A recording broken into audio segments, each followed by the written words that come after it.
Hi everyone, it's Michael again. I just recently fed my leopard gecko, Ayashe. She's in full hunting mode right now. I just witnessed her lunging for some crickets. She's really in hunting mode right now. It's really awesome.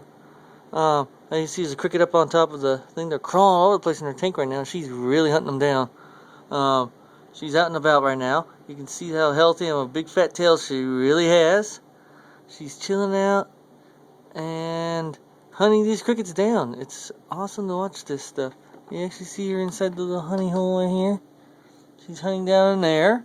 And there's the cool thing. Because like I said, all these rocks in here for her. She's doing awesome. Really awesome. Just giving you an update on her. She's doing really well.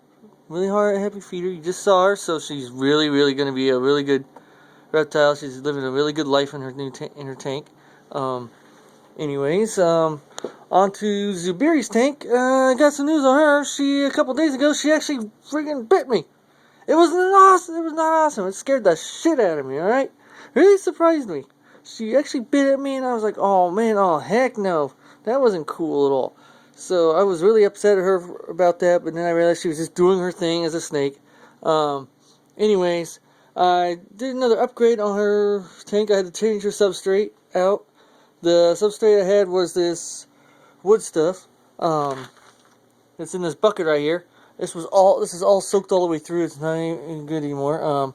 The new substrate I have for her in there now is this Eco Earth substrate by ZoomEds. I already looked up and did a lot of research on it and found out it's okay for ball pythons as long as you don't feed them in the cage. And I never feed any of my reptiles except for Rayashe over here. I never feed my snake in the cage ever because due to the fact that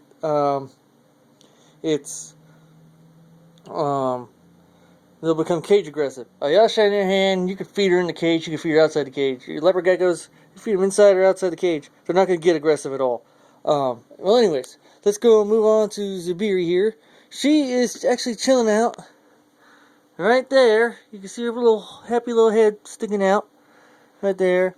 She isn't going to move from her current height she's in right now because I just put some moss in there. It's all nice and warm. She's loving it in there. Current temperatures in there is an 81.7 degrees according to what the digital thing is saying. But give it a few days, it'll probably pop up to about 83, 86 degrees in there. Anyways, but anyway, so I had to go get. So I found out what happened with the bolt with the other light that I showed you guys earlier that had gone out on me. Just turned out that the heat bulb had burnt out. So I switched it out and I put the smaller one over there. This right down here is just another bucket of moss that I'm going to probably add some to my leopard gecko's humid hide.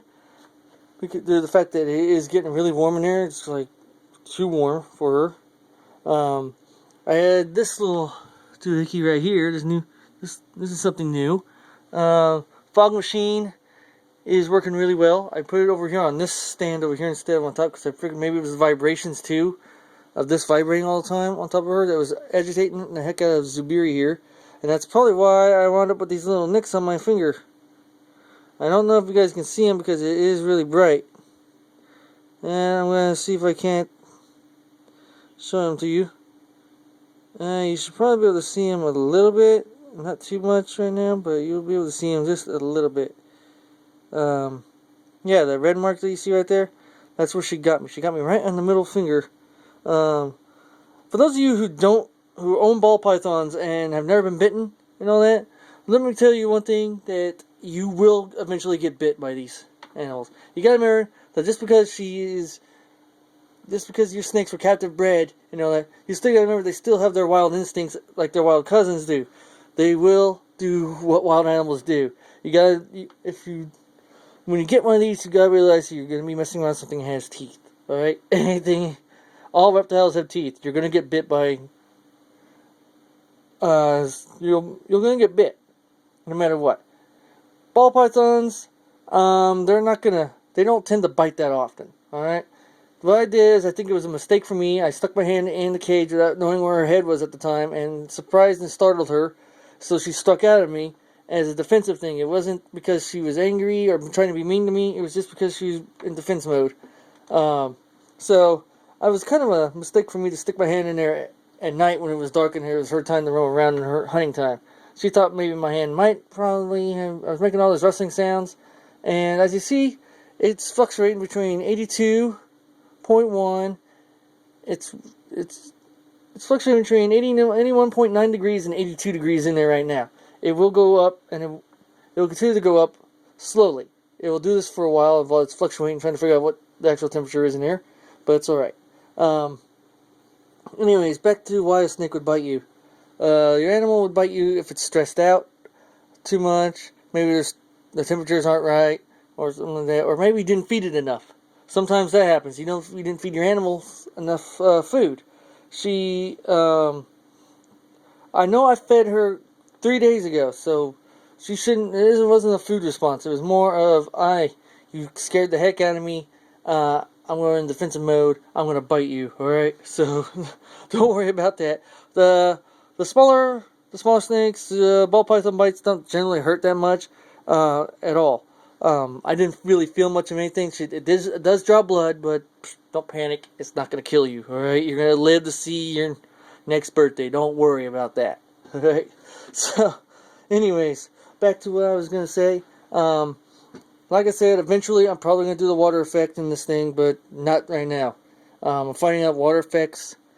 Those are awesome to do. You need to do them right. So I have a lot of planning to do before I can do the water effect. And when I get the water effect, I'm planning on getting some African cichlids or something in there to add to the African feel of this tank. But anyways, I was just informing you what was going on with Subiri here and Ayashe. Ayashe, she's in feeding mode right now. She's eating those crickets up like no tomorrow.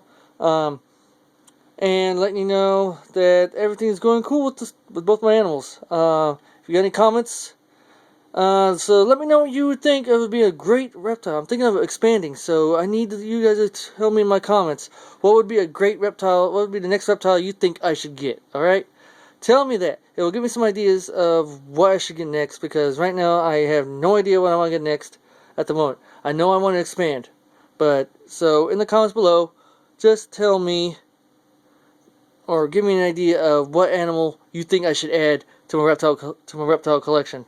I'll look into it. I'll think about it. I will acknowledge it. All right. So let me know also what you think of my reptile enclosures. If you think that maybe I should be doing something else different with these enclosures, let me know also. I will answer your questions, Q&As about anything else too. About maybe how to feed the ball python so your hand doesn't ever get nicked at all. All right. So let me know. All right. Peace out.